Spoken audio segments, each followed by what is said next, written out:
So first of all, I want to ask you, how are you? Well, doing just great. Still just coming out of this whole pandemic thing, but business is good. Lots of awesome app projects that keep me busy and keep me engaged. Hope you're doing well as well. Absolutely, I'm absolutely doing well, and I'm targeting to feature 50 guests from 50 nations. So it's Okay. gonna be great. Yes. So you're from US, and I'm really delighted, or I can be. It's a great pleasure to have you on my show. All right. Well, it's a pleasure to So be here. yes. So I know that we are having a very less time, so we need to cover all the things. All right. So first of all, I want to ask you one question, Michael. Definitely, it's gonna be very important question.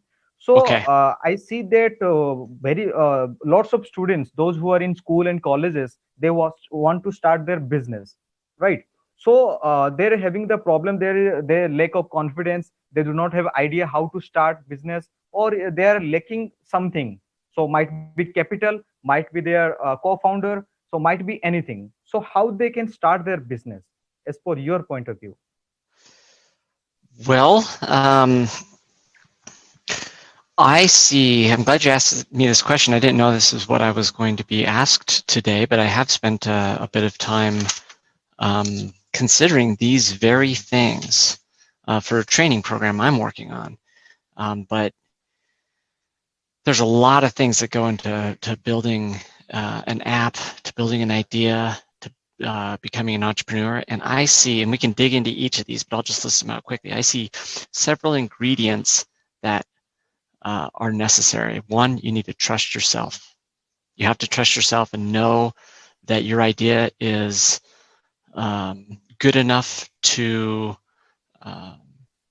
make something bigger than just something in your head. Two, you have to be brave. You're going to have to present this idea to other people. You're going to have to push it out into the outside world, and there's, like you were saying, there may be a lack of confidence. Well, you've got to take some bravery, and you have to trust that other people are going to accept it. So be trusting, be brave. You have to be willing to take some risks. Don't just take lots of risks, but take calculated risks and measure it. And you're going to have to dedicate some opportunity cost. Opportunity cost is when you're giving up one thing for another, and you're going to have to dedicate some of your time to this. So those are the four main ingredients that I see, other than your idea. So you've got your idea. Other than your idea, you have to trust, be brave, have tolerance for risk, and be willing to dedicate some opportunity cost. Was that concise enough? Right. Absolutely. Do you think that at the beginning of starting a business, we need a co-founder, or how to choose a right co-founder for our business? I don't know that I know that for sure. In my business, I don't have a co-founder. I do have a co-pilot, my wife, who has helped me through many things. But there are a couple of reasons you might benefit from a co-founder. One of them is if you don't have the technical expertise to implement what you're thinking about. If you have an idea, you might know how to have the vision for the idea, but you may not know how to put it in place, in which case having a technical co-founder that can actually do the work or implement it, bring your idea to life, that may be a very good reason to have a co-founder. But you might also hire somebody to do that. So depending on if you have the funds to hire someone, if you don't have the funds, then finding a co-founder may be a really good way to go about it. But there's many ways. I would think you'd have to weigh the pros and cons to find out if it fit your situation. All right. So what is the biggest challenges we have to face while starting our business? Any challenges we face? Yes, lots of challenges. I'll just list a couple because I won't even be scratching the surface with how many challenges you probably face. But One of the biggest challenges that I see people face, if it's just a startup, is that other people may not believe in your vision, and when other people don't believe in your vision, it can take a lot of the wind out of your sails, we say, or it can take a lot of it can cause you to maybe not believe in the idea, and so you lose motivation. However, if you think you've got a good idea, believe in yourself, and just know that you don't have to convince everybody. You just have to convince some people. And the people that don't believe in it, you can move past them in order to find the people that do believe in it. So one of the biggest challenges is people believing in you. Other challenges can be funding. And that's a whole nother story. But those are probably the two biggest ones. You're right. And one thing comes in my mind that while designing our product for the market, so what are the necessary things we should need to look on that, like price also, and what are the other things we need to keep Oh, in mind while building our product? well, that's a loaded question that has a lot of answers.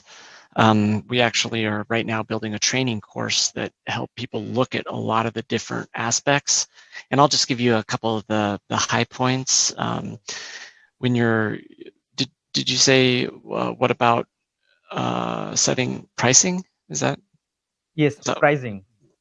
well, within pricing, just understanding what the different models are. We have a training course on for app founders. And so one of the things that we talk about when coming up with pricing for a mobile app is just to know what the different options are. And so I'll just because we don't have a lot of time, I'll just list them out really quickly, and you can ask questions if you want. But you've got paid apps where people pay before they download it. You've got free apps where they can download it. Within the free apps, you have apps or ads supported. And there's many different types of ads if you want to get into the details there. You've got what we call freemium, which is it's free to download, but you might upgrade. And then you've got subscription paid apps. And so just knowing what different options there are within the app space, that can be a good thing to know about. And in our course, we actually talk a little bit about the pros and cons of those different ones so that you can make a decision about pricing or get closer to making a decision, because there's lots of different options and models for what directions you can go. Right. And one more question is coming from the students also. Like sometimes we see that students are not ready to start their business, and they think that after doing or after experiencing some years of in the job on the training, like 4 years, 5 years after doing a job, we'll start our business.